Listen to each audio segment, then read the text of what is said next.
action figure fans? Once again, it's the one and only Optibotimus coming at you with another video review. And on today's episode, we're going to be taking a look at the new 1/6 scale Venom from Venom, Let There Be Carnage. And if you watched my review of Carnage from Let There Be Carnage, I told you that Venom was going to be next on the list. And here he is. Now, while, yes, this figure is meant to replicate how he looked in the sequel to the first Venom film, for all intent and purposes, it is pretty much a reissue, with a couple added paint details and a few new accessories. But what's great about it is that for some reason, a lot of people missed out on that first Venom, and the sequel to the film gave Hot Toys the opportunity to do another version, really helping people like me actually finally get this guy. Now, for the package, very similar to that Let There Be Carnage one, where you have that gorgeous image of Venom right there, his tongue dangling, you got the Venom Let There Be Carnage logo at the bottom. You come around to the side, and you can see a very cool spot varnish sort of display with the tongue and everything going all the way around. Then when you come around to the back of the box, you've got the various warnings and contact information, all that. And then, of course, a gorgeous image of Venom right there on the top, and that image carries over on the side with Venom. And then when you slide this up and off, get this very gorgeous artistic image of Venom and Carnage battling right there. Absolutely love the way that that looks. And then when you come around to the side, you can see that a lot of that same kind of design carries over. You wouldn't come to the back, got a gorgeous image of the figure himself. Other side here doesn't really have much. And then you can open this, and much like that Let There Carnage figure, you do have a very large box here. You have a lot of accessories. You've got a clamshell section on this side, the clamshell with the figure. You can remove this, kind of pull this off, and then again, a continuation of that image here in the front with Carnage battling them. And there's just a whole bunch of like different things kind of painted on there. That's kind of cool. But I absolutely love the packaging on this. I do kind of wish that it would stay a little bit closed easier than it does, like maybe have a magnetic flap or something, but absolutely fantastic. Cannot wait to show this to you guys. Like I said, Venom and Carnage are Marvel favorites of mine, but I'm gonna take a slightly different take on it. I prefer him more to be a bad guy and essentially a nemesis of sorts to Spider-Man. But for the packaging on this guy, that's about it. So without further ado, let's get him out here and see how cool he actually is. Alright guys, and here we have Venom from Venom 2 Let There Be Carnage opened up and out of its packaging. And while, yes, with the exception of a few changes, this is pretty much just a reissue, but a welcome one nonetheless for people such as myself who missed out on that first release. Coming down and starting off taking a look at all of his accessories, he does come with a pretty good amount. You do get the instruction sheet right here, which kind of goes through everything. This one's pretty simple for the most part, especially if you're familiar with Carnage, which I recently am, but shows how to like swap out his head, swap out his tongue. That is something that is carried over from the first release of Venom, which they improved with Carnage, but then went back to a older design, which is not necessarily as good as Carnage. It shows the range of motion, like with the elbows, the knees, how to attach the different kind of tendrils to his back, much like Carnage, and then you've got his different accessories and how the hands kind of work with him. And he does get a couple different hands. You see a pair of fisted hands that are on him. You get a pointing hand, which looks fantastic. You get a hand here that is designed to hold this pole thing, and it's just done in this like kind of fisted sort of thing. Then you get a right and left clutching hand, which I'm trying to see, like those look identical, but great detail on here. Coming in to take a closer look at that, which I'm going to do when I look at the suit, obviously, but great detail. You can see these whitish blue veins that go throughout there. Very nice glossy look on the actual body itself. Definitely a sharp pair of claws that he has. The inside here, again, great detail even with the palm of his hand. One thing that I want to give a shout out to my buddy Justin of Justin's Collection. He talked about how this definitely has a more glossy look to it. I really do appreciate that. If you do want to see a very comprehensive review comparing this guy to the version that came out with the first Venom film, go ahead and check out his video because he did a great job kind of comparing the two, kind of highlighting the differences. You also do get a couple extra wrist pegs. And then as I showed, you do get this pole, which this is not the best. Like, this looks melted, kind of. I don't really think that this is a real torn look. Maybe, I don't know. It definitely looks melted. There is a lot of burn marks throughout there, so maybe it was melted. I don't know. And I don't know if this is a new accessory. I feel like this is a older accessory.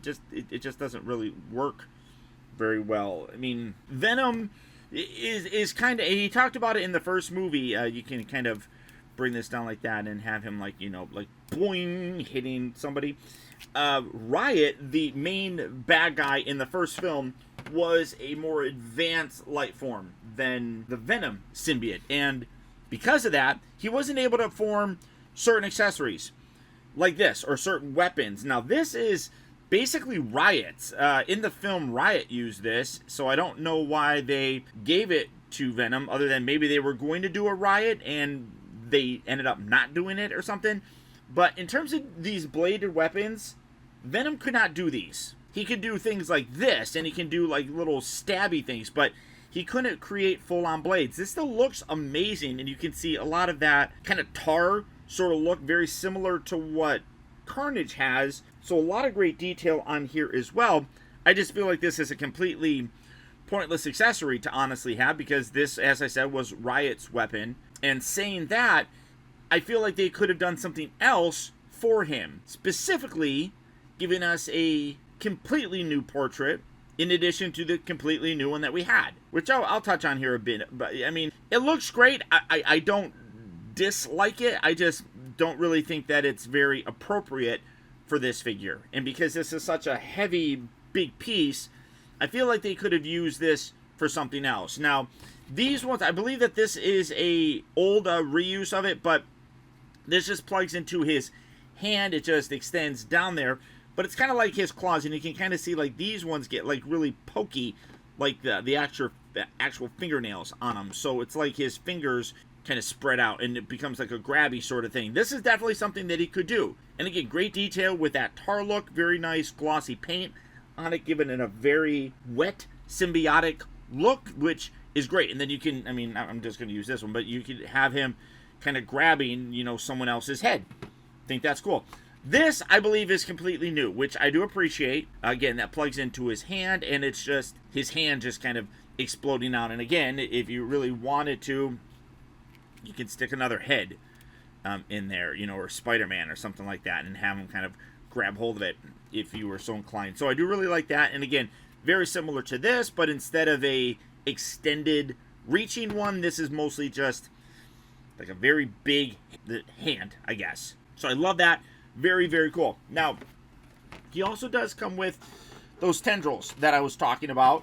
And you can see that one thing, I mean, you got two here that have Venom's head on there, which I think is really cool. And I want to touch on this real quick. I talked about how I feel like this is kind of an indulgence. I really wish they would have kept this, and then instead of just giving us this half and half portrait, given us a full, just Eddie Brock clean head. That would have been amazing, because with this, you have Venom kind of coming around here. So to me, it would make sense that if you had just like the head of him and then having this coming around like he's talking to Eddie. I think that would have been really cool, and I don't know why they didn't think of doing that. Or maybe they wanted to do it, and maybe they couldn't get the full likeness. I don't know, because like that totally looks like Tom Hardy right there, and I'll focus on this here in a bit.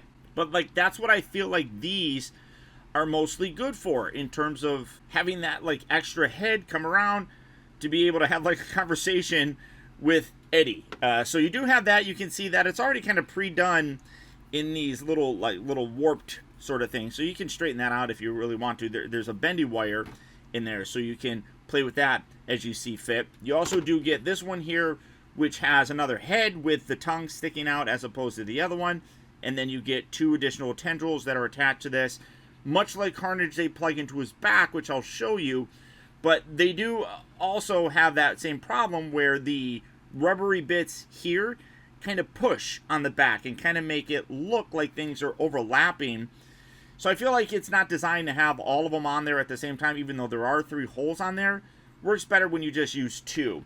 And then when you have this one is a more straight one, obviously, with a more pointy edge, because, again, he could form kind of stabbing weapons to a degree, you know, or just kind of reach out and just keep it, like, streamlined and then pointy. So he could definitely use this as kind of a weapon, and you saw him using that a lot. But, again, you got the little key sort of section here, which plugs into his back.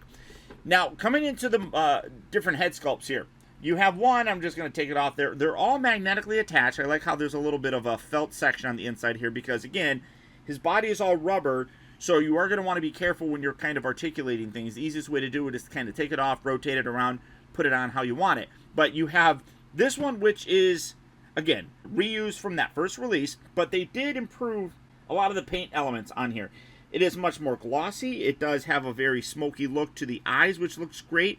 I love the jaw, how it goes up here. It has this very sinister smile with the little red section there. His teeth are gross, they're dirty, and it really looks like there's space on the inside of his mouth. They did an amazing job with that.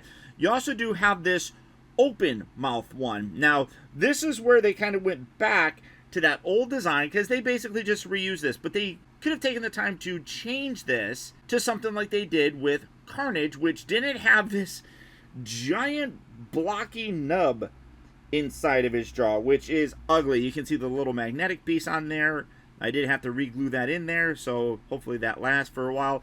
But you can swap out his tongue. He comes with 3 different tongues, and if you wanted to have an open mouth, and this is where I think they really could have improved it. If you kind of redid this a little bit, where that giant nub wasn't there, you could have had a completely open mouth without a weird-ass nub sitting there, because Carnages could do that. So again, they improved it. But this, you got a little hole section here, stick that on there. You now have him with his giant tongue dangling out there. And like I said, you do get 3 of them. These ones are basically the same thing. They just go off in different directions. And you have that. Again, great detail on here. One thing that is weird, though, is, I don't know. Oh yeah, I can totally see it. They're different colors. Like, this one is darker than this one, and then this one is darker than that one. You could totally see the 3 different kind of colors going on there. The one in the middle is definitely darker than the other 2, but like even this one is darker than the one here on that side. So I don't know why they couldn't color match a little bit better, but maybe that has blood on it. I don't know. I mean, who knows? But you can see that the tongues are in slightly different shapes. This one is sculpted differently because you can see that it has a longer little tail section there, but great design on here.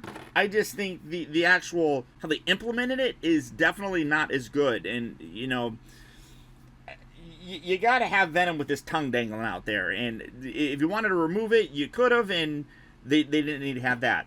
Now, one of the new accessories with this, as I was saying, is this half and half portrait. This half and half one, though, one thing that was cool was they actually did release this with the deluxe version of Carnage. You could buy a deluxe version or a standard one. When I did the review of Carnage, I got the standard one because I knew I was going to be getting this eventually. And this release came with this head. So I did really appreciate how they included this as a way to be purchased if you already had that first Venom. That being buying that deluxe one of Carnage. I thought that was really cool. But I did like how when they re-released it, they included this one.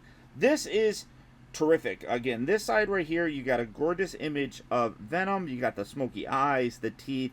And then you come around to the other side, and that is Tom Hardy. And I love, if I get in here real close, I love how when you look at the edges there, you can see the symbiote kind of like oozing from him, like veins are popping up. That is super, super amazing. And you can see like the teeth right there kind of covering over his mouth. That is gorgeous. One of the best head sculpts I've gotten in a long time. They really nailed both of them. But I do, again, really wish we would have gotten a completely uncovered head of Eddie Brock. That would have looked really very cool. One thing that's also really kind of interesting, when you look at the teeth on the underside here, you can see different like rows of teeth. I mean, that is gorgeous. And then for his final accessory, He does come with, this is I believe, a quarter display stand. Absolutely fantastic. You've got Venom right there in the front in a very gooey, oilish sort of text, I suppose. You got Venom, Let There Be Carnage. You got him right there. You got this half and half thing where it's very kind of glossy, and then you got the matte color. You got a clear pull. You have this section right here, which can go up and down. And I would imagine that if you had the other one, you could kind of put them next to each other, and you can have Venom and Carnage right next to each other. So lots of accessories. A lot of them are reused, obviously, but a couple new ones, which really does kind of help just in general. And having him there without a head is kind of weird. So let's take one of these tongues, put that on there, and then plop that right on there. And now let's get in, take a closer look at Venom himself. And actually, before I punch in and take a closer look, I completely missed 2 extra tentacle things that was in his box, and I just completely forgot them. But again, very much like the other ones, you can see that this was a longer one here that has this bendy wire inside there with kind of an offshoot sort of thing. You got the little peg that locks in the back. Same sort of thing here with the softer rubber for the base. But again, great detail on there. And then you have another one that is just a straight up like spear almost. I feel like Harry Potter, like razzle dazzle. I don't know what he says, but again, you can have that as a additional accessory that you can plug in and really, I don't want to say armor him up, but recreate that look of the Venom symbiote kind of lashing out and doing different things. And again, you got that same sort of locking mechanism there. Now, like I said, coming in to take a closer look at the figure, that is such an amazing portrait. Like I said, I do wish that they did the tongue the way that they did it for Carnage, but it still looks simply spectacular. You got the very smoky, cloudy eyes there. I mean, I just love that look. I mean, it is wonderful. Great detail all the way around when you take a look at the body and everything. Now, some people will automatically not like the overall look of the film because he doesn't have that spider logo that we're used to seeing from the comics. As most of you know, the Venom symbiote comes first to Peter Parker, Spider-Man, and it makes it look like a spider suit. So when it went to Eddie Brock, it still had that same like Spider-Man logo on there. Because Spider-Man's not involved in this just yet, it makes sense that they kept it the same. But I do like how they have these whitish blue veins around there, which gives a little bit of that white color that comic suit had. I'm perfectly okay with how this looks and not recreating that suit entirely, but great detail. You can see that the paint has a very glossy look. Again, a lot of this body is all underneath a rubber suit, so be careful as you're handling it. I don't know how long the lifespan is of it. I do know that some people have talked about this kind of cracking and flaking just because as you move things around, it kind of can rub up against. But they do some interesting things with the articulation to kind of help minimize that. But staying in to take a closer look at the detail again, you can see that real gorgeous gloss all the way around, which just gives it that wet look, which is perfect. It kind of looks like a V right here in the back. That's neat. But here is also where you have those little bits that can remove. You just pull that out, and then let's just take one of these just so I can show you. You do have this section here that's going up, so let's find that. There we go. And then you just plug that in, give that a good solid push, and you can see that it looks good. I don't necessarily think that it works to have all of them on there. There are 2 other ones. You got one here on the side, and then you have one up here. I think one in the center here is probably a little bit more, I guess, singular in terms of the look. But I think that it probably would look better if you have them on the sides here. But again, you make sure that that's really collapsed in there. But even when you do it, you can kind of see like it creates a little bit of a gap sort of going through. You can kind of see it right there. But you pull that right back. Oh, this peg feels longer than the ones on Carnage. So that like really gets in there very good. And then you just put this back in. And again, that hides fairly decently, but you can kind of, actually, I'm trying to see, where's the other one? Yeah, there's one right there, and then there's one on this side as well. So you do still have that same functionality with those little bitty bits. That's what we're going to call them, little bitty bits. Coming down to take a closer look, you can see that the legs are a separate piece, and they do hinge down. Again, I'll go through the articulation, but that still has the rubber on there. So you do want to be careful, and that helps to really allow you to kind of minimize the rubbing of the suit by being able to have that extend. Same thing with the shoulders, but the musculature, I mean, that is absolutely amazing, and it's very nicely highlighted by that glossiness to it. You come down to the legs, and it's still rubber as it comes down, and then when you get to the feet, those are firm plastic pieces, much like the fists themselves, and then also the head sculpt. The rest, like I said, is this rubbery material. Even his booty right there is rubber, but absolutely good. He's got some ugly, nasty looking toes, but super amazing in terms of the overall detail that is put in this guy. It's quite impressive. It really is. Now, as I was saying, articulation wise, there is some things that you do want to be careful about. Like when you're doing this, it's a little bit easier to just pull this up, kind of angle that to where you want. So separate that a little bit before you kind of put it down. Because if you just, I'm going to do it now, but just rubbing it, yes, there's a felt pad on here, but because this is rubber, I'm inclined to be careful with it. And you guys should be as well, because this is an expensive piece. Taking this off, this next section here does have a ratchet joint that you can hear goes about that far up, but again, that kind of bunches things, so kind of keep that, well, it's not terribly bad, but there is definitely some bunching going on there, and you can kind of see that looks a little bit ugly, honestly, because it's like a hole right there. So and I don't know, but do that. I mean, that works, right? Then you come down to the shoulders. The shoulders can rotate, but it is better. What? Oh, does he have a side? That's the weirdest thing that I've ever seen. You guys saw that, right? I mean, I know he's got that, but that was... What just happened? I don't... Oh, yeah. He's got like a side joint. That's incredibly weird. But the shoulders, they can come out. And it does create some ugly gapping up here, but it's the best way to articulate this as opposed to keeping it completely collapsed and rotating it around. That just makes it so that you don't have as much rubbing going on. So you can see full range of motion with it. You can still do that when it's collapsed up, but that puts it right up against the body, and I don't want to damage anything like that. So just kind of keep it out. And that's still weirding me out that it's got this weird side joint. He does have a bicep joint. I mean, this is kind of like a butterfly as well. But you do have a bicep here. But again, because it's a rubber suit, it is restricted. But they actually do a pretty good job of going around there. So I'm not too terribly disappointed in that. The elbows do bend. I'm going to push it to about there. It's about a 90-degree bend. Trying to see if there's a lot of stress here. That doesn't really feel like it.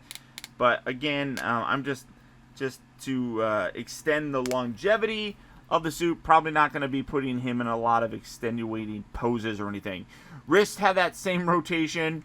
The waist, so he can crunch pretty decently forward and back. He doesn't really rotate a lot. So maybe that's why they put this weird like shifting joint. I don't even know. I mean, oh, there we go. That's where it is. It's up there. So that's weird. It's just weird. I don't know if I've ever seen that on a figure before. A weird side-to-side shift for it. But cool. I dig it. But again, no rotation there, which is definitely, I mean, maybe a little bit. But again, because the rubber suit there, it doesn't lock anything. The legs here at the hips, those can extend down, much like the shoulders do, so you can articulate the legs forward and back in and out without any rubbing. Again, really nice. Very happy to see that. You also do have a rotation right there. There is you can hear the ratchet joint in there pretty decently, but then you have a very large ball joint there, so you get a little bit of a rotation there, and then that with the actual thigh. Come down to the knee, you do have a good range of motion with that, but again, you do put the stress on there, so just avoid that as much as possible. And then you come down to the ankles, and these are on ball joints, so you get a wonderful range of motion with that for some absolutely incredible poses to be able to display him next to Carnage and, of course, Spider-Man, because that's going to be my preferred display for this guy. As I mentioned, I do like Venom as a bad guy. I know a lot of people like him as a good guy, and it works and all that fun stuff, but I just think that Venom as a bad guy is super cool and a very worthy nemesis for Spider-Man. But let's just kind of ignore that and say that he obviously is going to be the nemesis of Carnage, because that's the film that they come from. So let's do some comparisons. Oh, I love it. First up, here's Carnage, and as you can see, Carnage is a big figure. With him squat down like this, he is roughly the same height as Venom himself, and that is accurate to the film. I know that's something else that a lot of people didn't really like very much, but let me straighten him. The other thing that I kind of like is that they only use the rubber up here for the body. I do like how they use the fully sculpted legs down here so that you don't have to worry so much about the rubber on the rest of the body here. But getting this there, let me just kind of, oh man, God, I still freaking love this figure.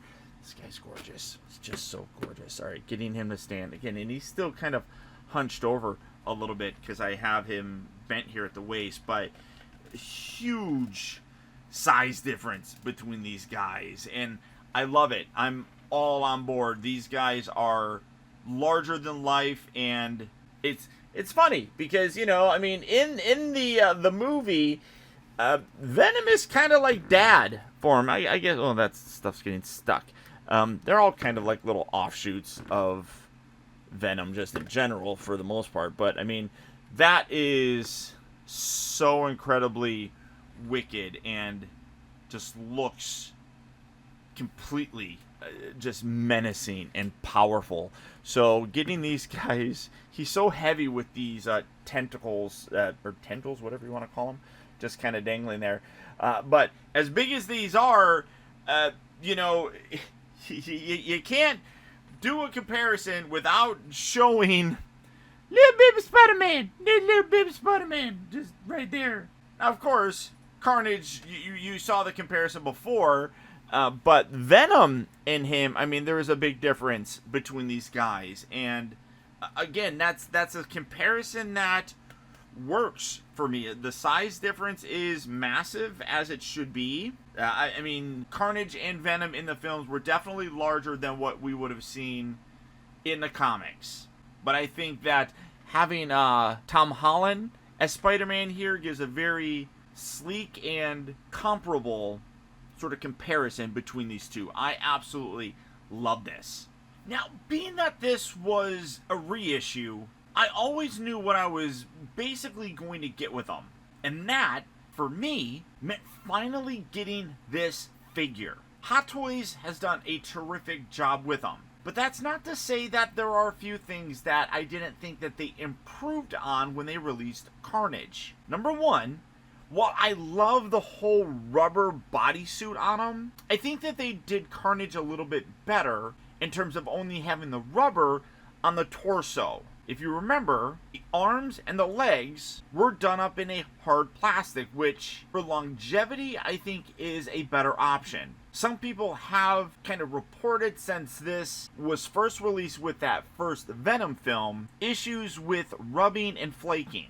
Now, you can probably minimize that by not really handling that much or leaving them in exaggerated poses for too long. But having a sculpted body in terms of the arms and the legs on Carnage, I think is better for longevity. As it is with Venom, that's only his head, his hands, and his feet. So it will ultimately depend on how long you leave this guy in a pose, because realistically they probably didn't change too much in terms of the materials. So whatever plagued the original release of the figure probably is going to on this one as well. I do like the addition of some new accessories, such as the gooey hand extension, and obviously the most notable one, the half and half portrait.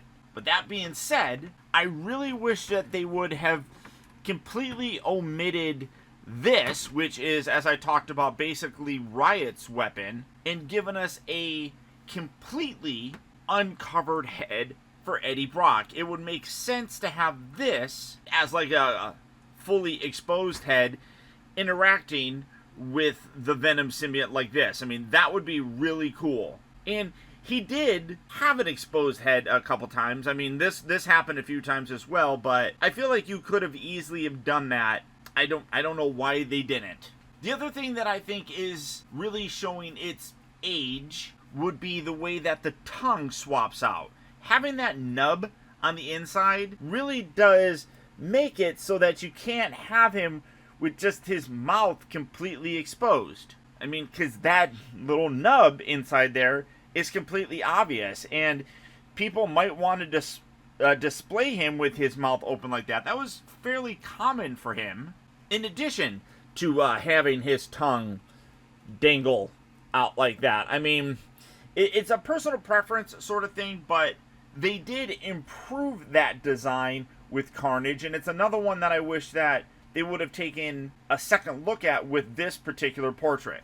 All in all, he's a terrific figure, and regardless of what you think of the Venom live-action film, I really do think that this figure is well worth having in your display. Whether you like him as an anti-hero, as he is pretty much now kind of regarded as, or like with me, as a villain of Spider-Man. Either way, it's a home run.